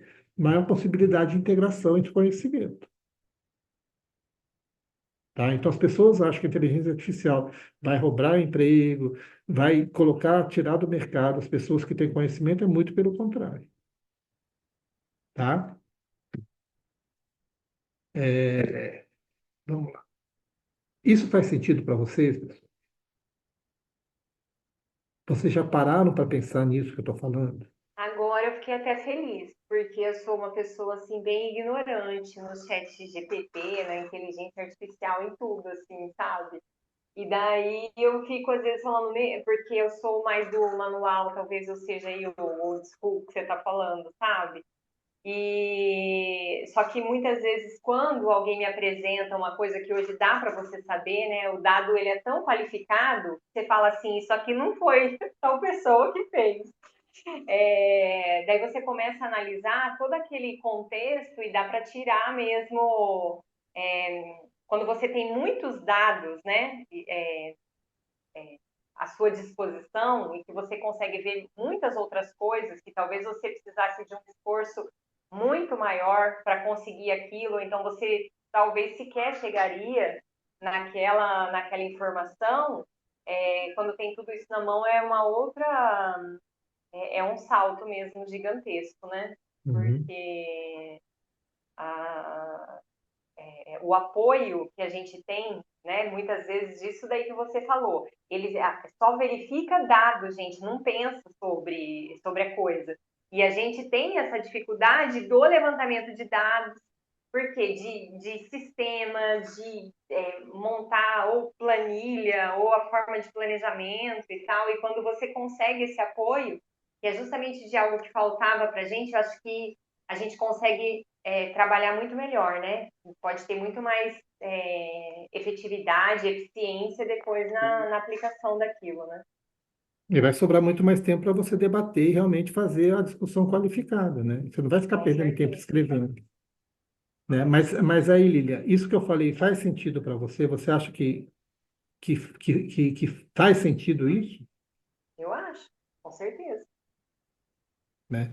Porque, assim, essas discussões, elas estão, assim, borbulhando, né? Porque a IA está aí e está atropelando todo mundo. Né? E a gente está vendo muita gente utilizando a IA de forma errada, né? Utilizando sem conhecer o que realmente ela faz, né? E não conseguindo tirar dela toda a potencialidade que ela tem, né? Então, assim, mas uma coisa é clara, a IA não vai roubar o emprego de ninguém, muito pelo contrário, tá? Um exemplo bem claro, médico, nessa questão da humanização. Hoje o médico, quando ele vai fazer uma consulta, ele tem um computador do lado, vai anotando o nome, telefone, barará, e anotando todos os dados. Para ele fazer uma prescrição, ele vai lá digitando ou vai lá na mão, né? Então ele demora lá 5 minutos, 10 minutos fazendo todo esse processo. Com a inteligência artificial ele não vai precisar fazer nada disso. Esses 10 minutos que ele tinha para fazer a prescrição na mão, ou fazer o relatório dele do computador, é o tempo que ele vai ter para conversar com o paciente. Porque a inteligência artificial vai capturar a conversa dele e já vai fazer a prescrição do jeito que ele acha que tem que ser feito. E ele só valida. Né? Então, ele vai ter tempo, hoje, de olhar para a cara do paciente, conversar com ele, entender melhor a situação dele. Né? Então, é a lógica que a gente está trabalhando. Então, hoje a gente perde 70% do nosso tempo de trabalho fazendo tarefas repetitivas, tarefa braçal. Que se a gente conseguir utilizar essa tecnologia que está vindo aí, a gente vai ganhar muito mais tempo, agilizar o nosso processo de trabalho e realmente colocar nossa caixinha aqui para funcionar naquilo que realmente interessa. E não é ficar ajustando tabela de Excel, não é ficar corrigindo gramática de redação, de relatório. É fazer, colocar a nossa experiência realmente no que interessa para o bem público, tá? E aí, gente, já entrando nos finalmente, bom, o que o processo da contratualização, ele tem que servir numa lógica de construção de uma inteligência gestora, né? Então a gente sabe, dado transforma em informação, informação transforma em conhecimento. Todo mundo sabe disso, né? Que com dado a gente transforma em informação, informação a gente consegue conhecimento. Isso dentro de uma secretaria municipal, qualquer secretaria, qualquer instituição, dado, informação e conhecimento já existe lá dentro. Qual que é o nosso problema? Que isso ele está fragmentado dentro de uma secretaria. A vigilância tem seu dado, informação, conhecimento, assistência tem o seu, a jurídica tem o seu e por aí vai. Se a gente quiser construir uma inteligência gestora, a gente tem que começar a fazer a integração desses dados, a integração da informação e a integração do conhecimento. Para quê? Para construir a inteligência gestora. Tá? Então, se a gente quer ser mais estratégico, ter maior capacidade de conhecer, compreender e aprender, a gente tem que começar a pensar nessa lógica aqui. O modelo lógico é um instrumento, é uma ferramenta para a gente não necessariamente a gente tem que desenhar e criar. Lógico que isso é importante até para fazer a comunicação. Mas se a gente entender o raciocínio, a lógica do modelo lógico, e já começar a pensar na nossa cabeça tudo que a gente tem que começar a montar, tá? Então ela já é um grande avanço. Porque a gente começa a conectar e organizar o nosso pensamento. E se a gente consegue organizar o nosso pensamento, a gente pode ajudar o companheiro do lado a organizar o pensamento dele. E aí a gente vai começando a compartilhar dados, informação, conhecimento e criar o quê? Essa inteligência da gestão. Tá? E aí, já finalizando, a organização ela tem três núcleos, né? Toda organização tem três núcleos: estratégico, tático e operacional. Tudo que a gente está falando aqui, se o nosso nível operacional, vamos tentar fazer isso no nosso nível operacional, porque isso vai subsidiar um olhar tático. E o olhar tático, ele subsidia um olhar estratégico. Se a gente tiver do nosso núcleo operacional toda essa lógica, esses dados organizados, qualquer demanda que vier do lado estratégico, a gente vai conseguir responder. A gente não vai ficar doido, correndo atrás de dados, correndo atrás de informação. Ah, cadê João? Cadê Ciclano? Que só está com ele? Se a gente tiver tudo organizado, qualquer epidemia, qualquer problema sanitário que tiver, a gente vai ter capacidade de responder em tempo mais oportuno. Tá? Então, a importância da gente saber que existe três níveis da organização, identificar em qual nível que a gente está e começar a fazer esse trabalho. E aí a gente fala do trabalho top-down, né? De cima para baixo, bottom-up, de baixo para cima. Mas todos nós, independente do nível que a gente está na instituição, a gente participe e responsável pelo processo de qualificação do processo que a gente está trabalhando. Tá? Gente, eu coloquei aqui. Então, estava em branco aí, né? Então é isso: autogestão, estratégico, tático de gerente, operacional de técnicos, né? Então, o operacional ele tem a visão de rotina, foco no curto prazo. O gerencial, foco no médio prazo, visão por gerência, objetivo específico. E da autogestão, foco no longo prazo, visão organizacional e objetivos gerais. Tá? Bom, aqui tem algumas referências, né? Eu coloquei aqui duas referências se vocês quiserem consultar. Tem um livro que o CONAS, você sabe o que é CONAS?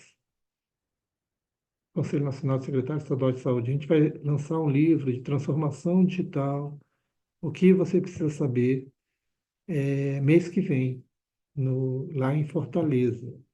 É um livrinho de 50 páginas, onde ele dá todo digamos assim, ele traduz essa linguagem, né, da transição digital num linguajar bem fácil para pessoas que não têm muito conhecimento em TI, que não é dessa área, tá?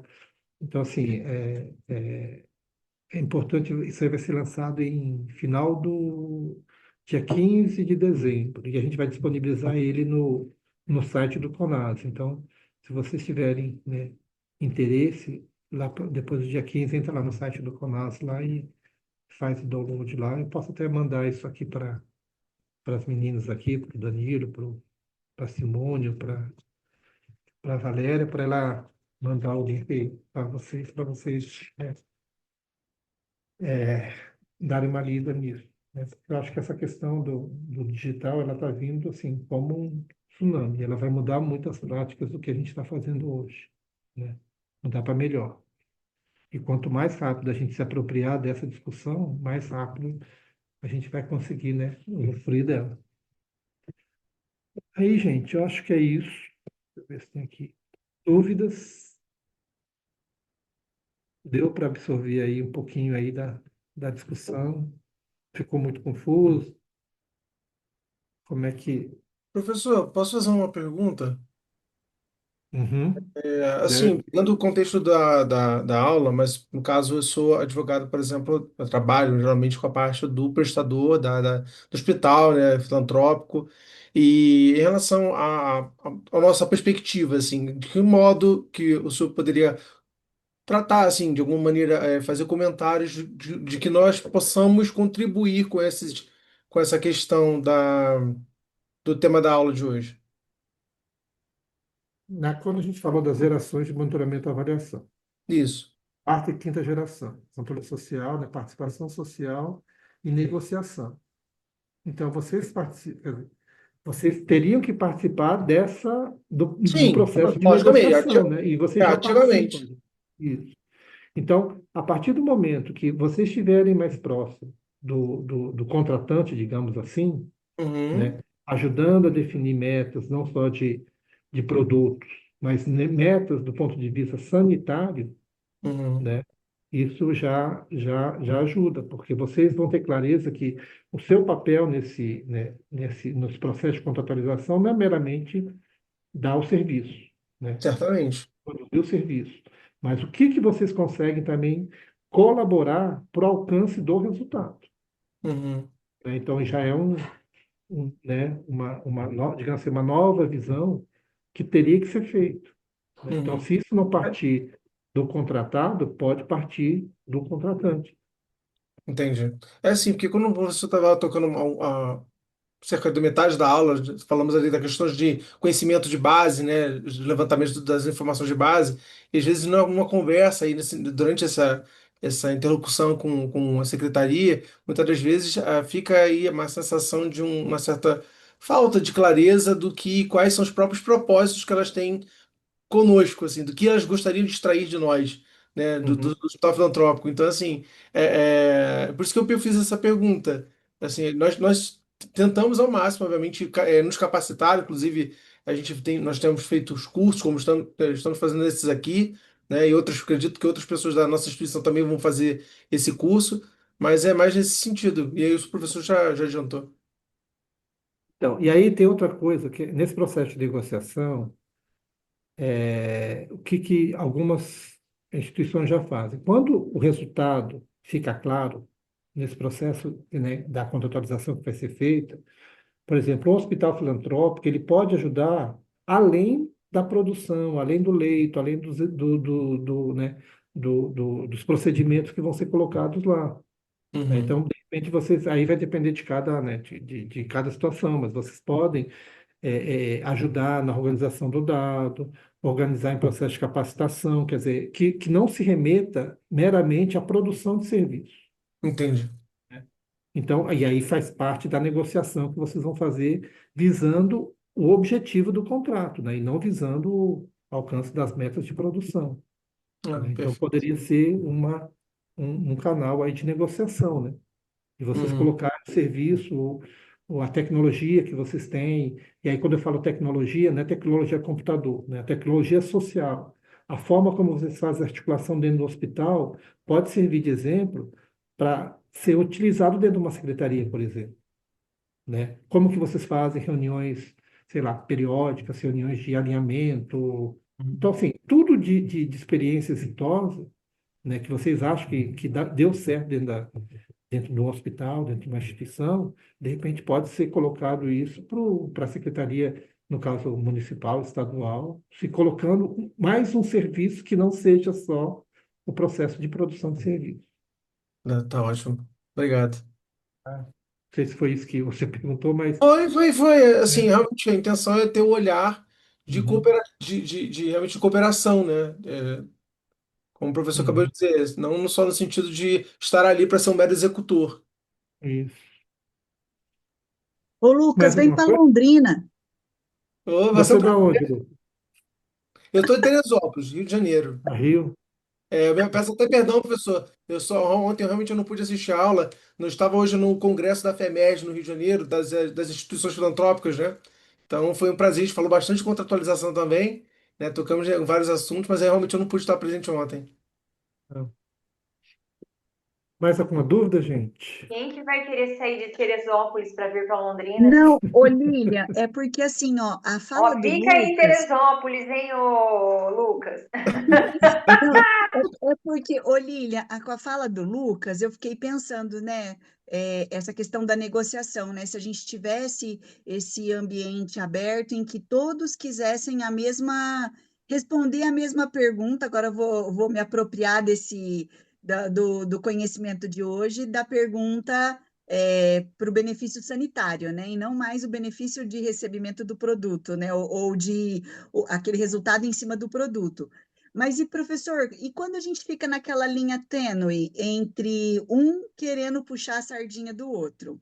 Então, o prestador ele puxa a sardinha dele, ele quer justificar o dado, e a gente, assim, do outro lado, fica querendo aquele resultado daquela meta. E aí fica uma queda de braço infinita, infinita. É terrível, porque você não chega em lugar algum. Na verdade, Por isso que aí o é a arte da Lucas não falam negociação, para né? Londrina? Isso aí é a arte da negociação, né? Mas eu acho que se tiver clareza de que esse contrato não é meramente um contrato de prestação de serviço, é lógico que vai ter as duas visões, para tudo, né? Mas se conseguir chegar num meio termo, digamos assim, chegar um pouquinho, porque hoje, basicamente, o foco é prestação de serviço, né? Procedimentos, né? Se a gente conseguir aproximar um pouquinho da questão do resultado mesmo, do resultado sanitário, acho que já é um grande avanço, né? E a gente sabe que tem prestador e prestador, né? Então, e aí é a arte da negociação mesmo, né? Tem que saber lidar com cada um. É isso, gente. Então, essas aí são as duas perguntas, né, que vocês precisam responder. Conceitue monitoramento e avaliação para contratualização e descreva suas principais diferenças. E como você organizaria o dado para contratualização para ter poder de uso para gestão. Gente, foi um prazer com vocês, tá? O pessoal aí, deixa eu ver isso aqui, ó. Tem o meu contato aí. Qualquer dúvida que tiver e eu puder ajudar, estou à disposição. E é isso. Podemos fechar? Então tá, obrigada, viu, Por professor? hoje é isso. Agradeço, Boa noite, professor. gente. Obrigado, Tchau. pessoal. Boa noite. Obrigado, professor. Até a Boa próxima. noite. Obrigado. Tchau, Tchau, tchau. gente. Um abraço.